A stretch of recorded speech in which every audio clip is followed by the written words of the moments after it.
بسم الله الرحمن الرحیم. به نام خدای بخشنده و بخشاینده مهربان.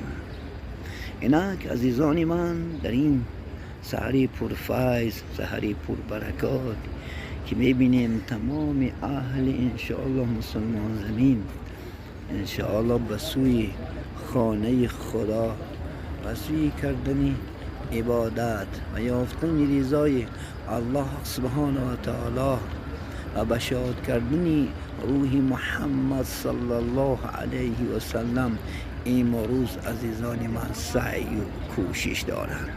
اینک مارم الله سبحانه و تعالی مناسب دید، یعنی این مکان مبارک بسیار به خدای حق سبحانه و تعالی انشاءالله شکرگزار هستیم. الله سبحانه و تعالی همه ما و شما را انشاءالله